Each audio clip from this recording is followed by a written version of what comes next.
So revision session number 3, this is Nazi control and dictatorship. So we'll start to look at how Hitler seized power in 1933 after becoming Chancellor. We'll look at the effects of the Enabling Act, the Night of the Long Knives, and how he took full control following the death of Hindenberg. So that's taking care of the dictatorship side of things. And then we'll look at Hitler's control of Germany through the police state, the use of terror, propaganda, and the kind of details around propaganda and censorship. Okay? So starting off with how Hitler took power in 1933. It's what the revision guide calls his dirty tricks, how he kind of seized power after becoming Chancellor. He'd been Chancellor for like 3 weeks when the Reichstag burnt down in February 1933. Now this was just before, coincidentally, just before the March elections. Hello, just in time, we've just started. You will now be on YouTube. The dream becomes a reality, John. Right, so we're just looking at how Hitler probably, although it's not been proven, probably used the Reichstag fire to seize control. It has been suggested that Goering, one of Hitler's deputies, actually allowed the fire to happen, started the fire in some sense. In other words, gave Marius van der Lubbe, the communist who was proven to have started the fire, gave Marius van der Lubbe the matches, if you like, and made it so that he could burn down the Reichstag. Whether that's true or not, it's certainly true that the Nazis benefited from the Reichstag fire, because what Hitler was able to do was get Hindenberg to give him emergency powers. Okay, so Hindenburg gave Hitler emergency powers. That meant control of the police. Now what he did was he used the police to round up anybody who was considered a threat, mainly communists. So since the communists were blamed for the Reichstag fire, communists were then arrested for the Reichstag fire. 4,000 of them were put in prison. He also used these emergency powers to suspend freedom of speech and threaten ordinary Germans with the loss of their basic human rights. At the same time, the Nazi propaganda machine went into overdrive. So they were basically, Goebbels' propaganda went into overdrive, slagging off communists and saying how they were responsible for all the evils, Treaty of Versailles, stab in the back, and also now burning down the Reichstag. So Hitler really used this. To hammer all of his enemies. Okay. So with the 4,000 communists in prison and the propaganda machine going into overdrive, just before the March elections, it put Hitler and the Nazis in a brilliant position going into the March elections, and they hoped, and they did, receive a massive share of the electorate, a massive share of the vote in the March 1933 elections. They actually won 288 seats. I'll say that again, Hannah. 288 seats they won in the March elections, but as great as that was, it wasn't the majority they needed. It wasn't the majority that Hitler needed, because what he's after, what Hitler really wants, is a majority in the Reichstag. If he gets a majority in the Reichstag, he can pass something called the Enabling Act. If he passes the Enabling Act, he can claim to be a dictator in all but name. Okay, but 288 seats is not quite enough for the Enabling Act. So what does he do? He basically intimidates people into joining. Into siding with him. So members of the Centre Party and the Nationalist Party of Germany are persuaded to vote with the Nazi Party in the Reichstag process. The Reichstag still meets as a body. The Reichstag building is burnt down, but the Reichstag still meets in a theatre. Okay, so they meet in it's an opera house. They meet there and they continue the business of government in this opera house. Now, what Hitler does is he gets the support of the Centre Party and the Nationalist Party, and he gets the votes that he needs to finally pass the Enabling Act. What he actually gets, I think it's something like 444 votes to 91 or something like that. It's worth looking up those figures just to be sure, but I'm pretty sure it's 444 votes. You can say that. I'm 99% certain it's 444 votes in favour of the Enabling Act, which is way beyond the majority that he needs. So the Enabling Act is passed. Now basically what he's done is he's whipped up all this fear in Germany to say, we need the Enabling Act, we need a strong leader to take care of Germany when we've got all these horrible people like communists threatening to destroy our democracy by burning down the Reichstag. So he gets the Enabling Act passed, and he says, this is the clincher, he says, I will only use this power for 4 years, and then I will give back power to the democracy. Okay? Now, that's a complete lie.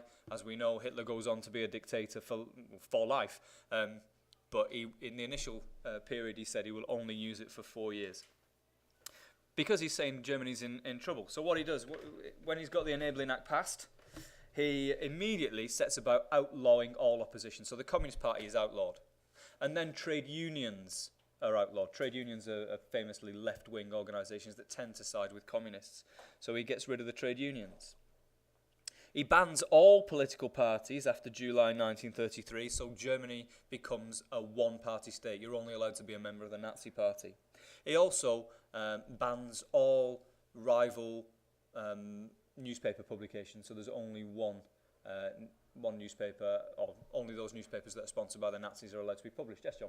So would Hindenburg have to be a Nazi then? No, because Hindenburg's above party politics, he's the president. Well, it's a good question, but yeah, no, Hindenburg does not have to be a Nazi. Okay. And remember, this builds on what we were talking about in the previous revision session, because the German people are used to that dictatorial approach to politics, because they're so used to Brüning getting Hindenburg to pass laws using Article 48. So Hitler coming along and saying, give me power for 4 years, people are kind of ready for it. They don't see it as an odd thing. They don't see it as weird for Hitler to say, give me power for 4 years, because they're used to Article 48 having been used for the last 2 or 3 years, right? Following the Wall Street crash. So it seems weird to us, but you've got to put yourself in the shoes of the people in Germany at the time. It wouldn't have seemed strange. But Hitler abuses that power. He gets the Enabling Act and he abuses that power, and he outlaws trade unions, he outlaws the Communist Party, and they're a one-party state. Okay, so he's still got the power. He's got the power, but he's still got enemies. So we need to look now at the Night of the Long Knives. I've taken a little bit too long on those previous ones, so I'll scoot through the Night of the Long Knives. Not a lot to know. Basically, the Night of the Long Knives is when Hitler gets rid of all his rivals within the Nazi Party. Primarily Ernst Röhm. R-O-H-M. Ernst Röhm. He's the leader of the Brown Shirts, the Sturmabteilung, or the SA. And the reason Hitler wants to get rid of Ernst Röhm is because he's afraid that the Brown Shirts are loyal to Röhm instead of Hitler. And remember, this is a paramilitary organisation. They look and act like soldiers. If they want to bump Hitler off and put Röhm in charge of the Nazi Party, effectively in charge of the country, what's to stop them? So Hitler uses the Night of the Long Knives to get rid of all his rivals. It's not just Röhm that they get rid of. They get rid of Strasser as well, who was the guy who was offered the vice-chancellorship behind Hitler's back by von Schleicher, and they also get rid of von Schleicher for good measure as well. So there's quite a significant number of people bumped off and got rid of. The Brown Shirts are about 400,000 strong at this point, so it's probably a good thing that Hitler does that. Yes, Matt? Didn't Ernst Röhm want the Brown Shirts be like the main army of Germany? Yeah, that's right. That's one of the reasons Hitler does this, is because Ernst Röhm still wanted the Brown Shirts to become the army, the national army of Germany, and that put Hitler in the middle of a conflict between Ernst Röhm and the Brown Shirts and the army and the generals on the other. Now, in the end, he had to side with one, and he sided with the German army, bumped off Ernst Röhm, and the army in the end was so grateful that they agreed to swear the oath of loyalty to Der Führer. So when Hindenburg, this great timing for Hitler, couldn't have been more lucky really, Hindenburg dies of old age later in 1934, and Hitler combines the office of Chancellor and President into one office, the Führer, meaning the leader, and the army swear an oath of loyalty. Now that's a significant thing, because the German army always take their oaths very seriously, and if a soldier would rather die than break his oath of loyalty. Okay, so for the army to swear an oath of loyalty, a personal oath of loyalty to the Führer, is like saying you can't touch Hitler now. He's there. He's dictator for life. Okay, James, did you have a question? Is it von Schleicher that killed? Yeah, von Schleicher, Strasser, Röhm were the three main ones that they killed in the Night of the Long Knives. But there were about 70, they think, 75 people killed in the Night of the Long Knives. Numbers vary depending on which source you read. Okay. So, yeah, the Night of the Long Knives got rid of his opposition. He's proven to be ruthless, and now he's in full control. He takes control of local government as well. It's worth making the note, because the revision guide tells you to do that. Calls himself the Der Führer, the leader. He takes control of the Gaus, remember those? So all Gauleiters swear an oath of loyalty to Hitler. And Above the Gauleiters are the Reichsleiters, so land leaders, Reichsleiters, and they all answer in turn to Hitler, and through Hitler they are controlled through Goebbels and the propaganda machine, and basically it's a very efficiently, not efficient, efficient's the wrong word, but it's a pretty impregnable one-party state. You're not going to get rid of Hitler now. He's got the army oath of loyalty, and he's got, remember, because he reorganised the party with the Gauleiters, he's got that really efficient, well-organised machinery in place to make sure that he's pretty much in control for the rest of his life. Okay? So that's how he becomes a dictator. That's the enabling acts and the Reichstag fire and the Night of the Long Knives done. Now, what we're interested in for the rest of this revision session is how Hitler then controls the country. Okay, so we've got terror and propaganda. These are like the two arms of the control of Germany. So terror and propaganda. On the one hand, terror. Hitler turns Germany into what we call a police state. That just means that the police have an awful lot of control in Germany. So we've got things like the Gestapo, the secret police. They have extraordinary powers of arrest. They can arrest you and keep you in prison as long as they want, really, without having to bring you to trial. In this country, if you're arrested, there's a certain amount of time that you can be held in prison before they have to either release you or charge you with a crime.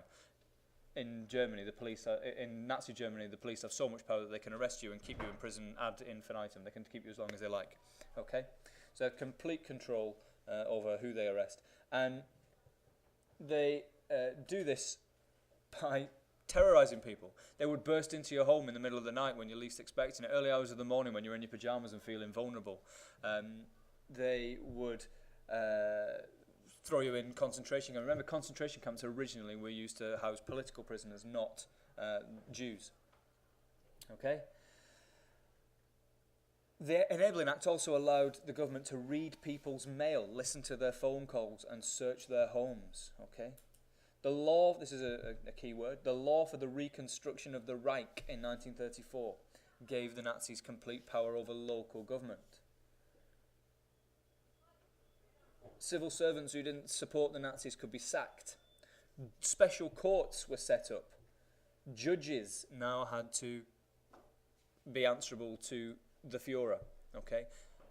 There were courts called people's courts. Now that sounds really fair and nice, but it's a euphemism for a very unfair system of judicial process. Okay, the people's courts were anything but for the people. They were machines of terror.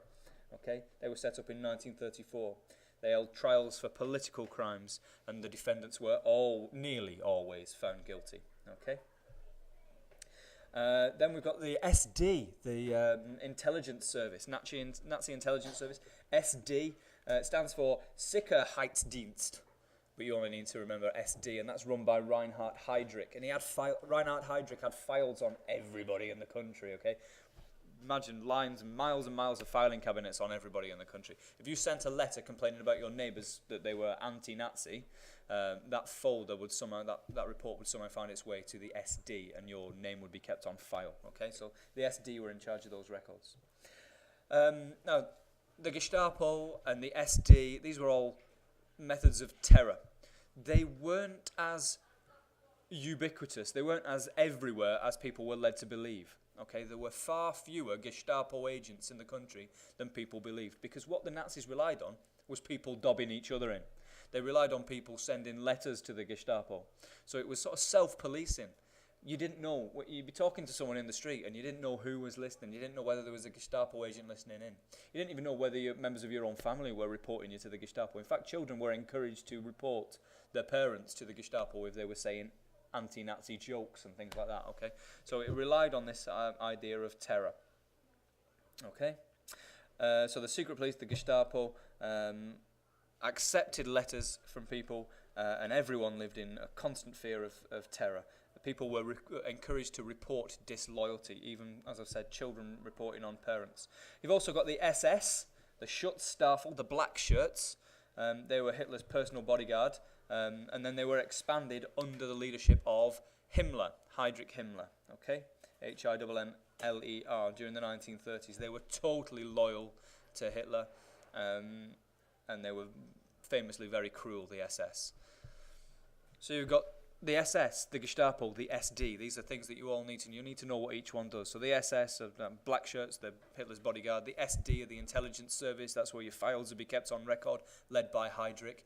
And you've got the Gestapo. Remember, not as many Gestapo agents as people thought there were. Actually, quite a small number of Gestapo agents, because people were encouraged to report each other to the Gestapo rather than have people actually walking around the streets being Gestapo agents. So most Germans were prepared to go along with the new regime out of fear. But it's worth pointing out that a sizable minority of Germans, particularly in the early days of the Nazi regime in the late 1930s, actually genuinely supported Hitler. So let's not go crazy and say that the Nazi party only ruled through terror. Actually, they did manage to convince a lot of people that they were right as well. And the other way they did this was through propaganda. Okay, so propaganda is, as you know, the attempt to control how people think. And we know that Dr. Joseph Goebbels was the guy who was in charge of this. So whenever you're talking about propaganda, you want to name drop Goebbels if you can. Okay? He was in charge of the propaganda machine. One of the things that Goebbels and the propaganda machine always did was kept repeating the same message over and over again. Simple ideas, but keep repeating it. So the Treaty of Versailles is evil. Keep saying it over and over again. And if someone argues with you, just say it louder. Jews are responsible for all the evils in the world. If anybody argues with you, just keep saying it and say it louder. That's what they did time and time again.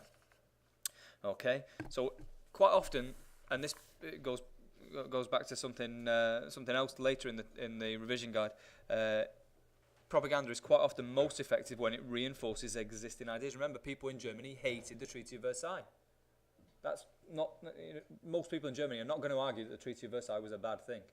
A lot of people, shame to say, but a lot of people in Germany were anti-Semitic, particularly in certain areas. So Austria, for example, after the Anschluss, the unification of Germany and Austria, a lot of people in Austria were genuinely anti-Semitic. So for Hitler to go around bashing the Jews was actually quite well received. So a lot of people did support what Hitler was saying.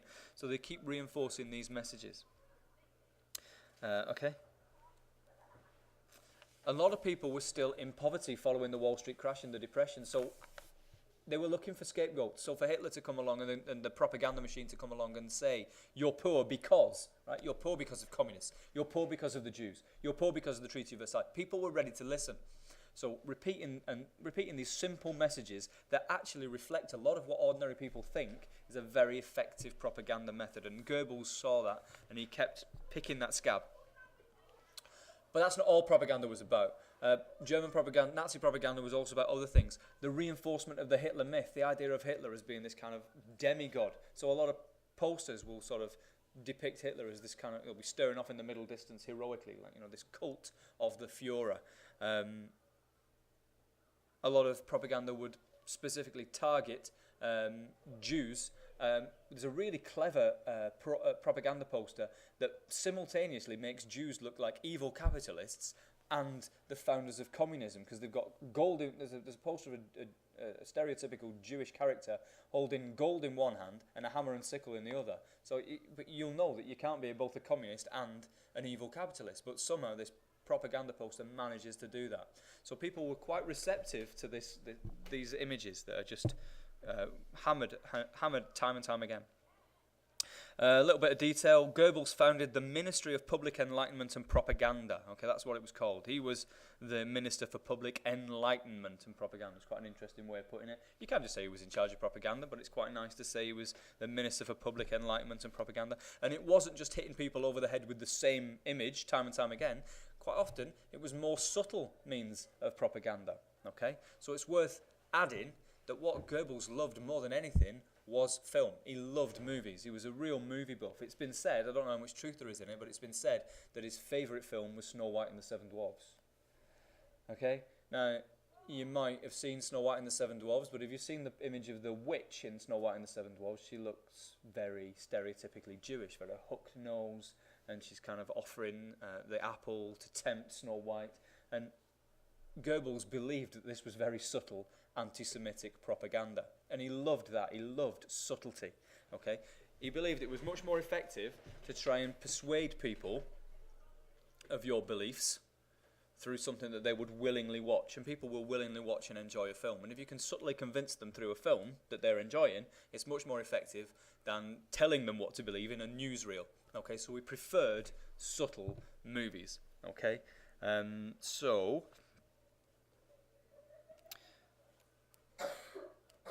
there are some examples of, I'm not sure that they're in the revision guide, but you should be able to find some examples of Nazi movies. And I can't remember, there's one I always use and I can't remember the name of it, but you'll be able to find it. No, Triumph of Will is a film. It is a movie, but it's by Leni Riefenstahl, and it's a televised rally.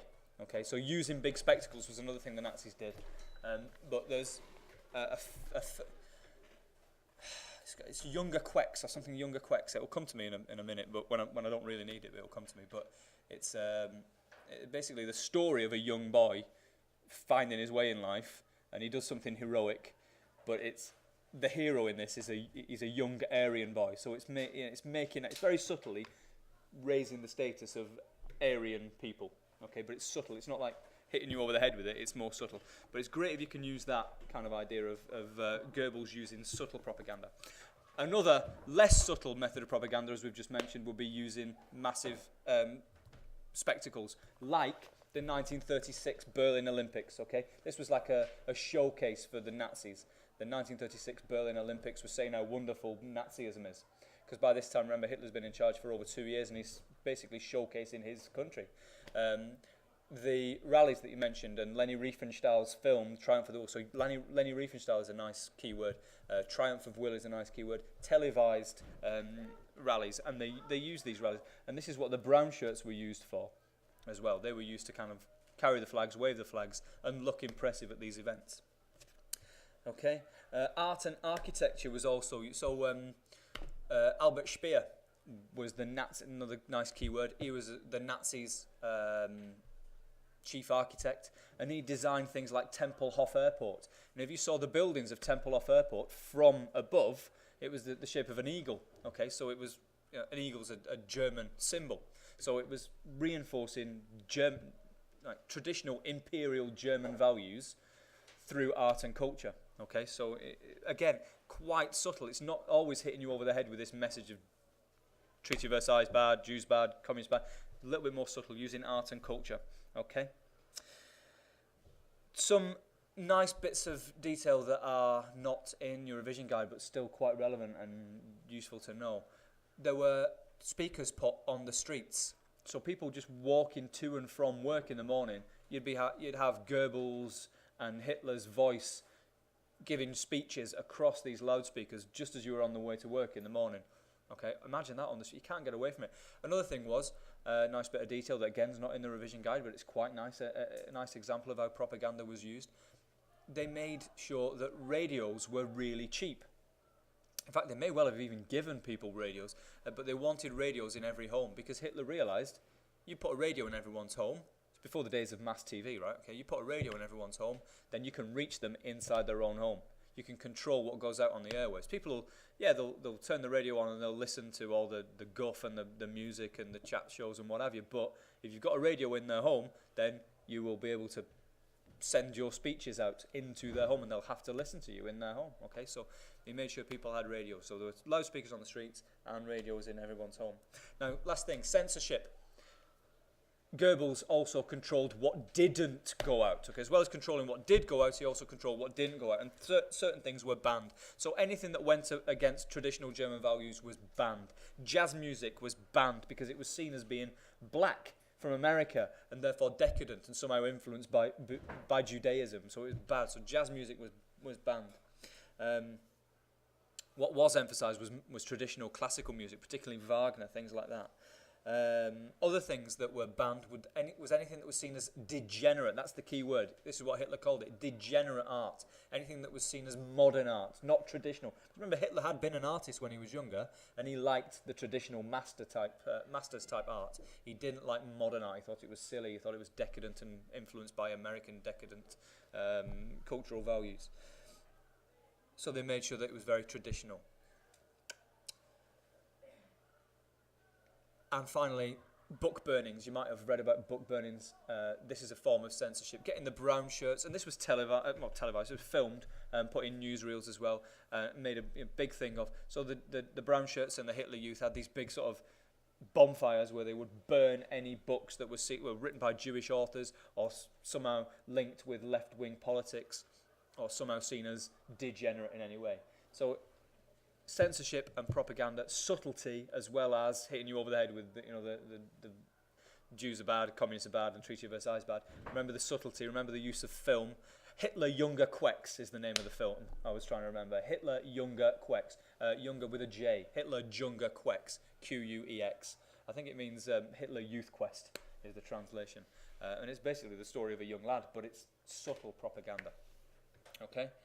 Use of those spectacular displays like the Berlin Olympics and rallies and things like that.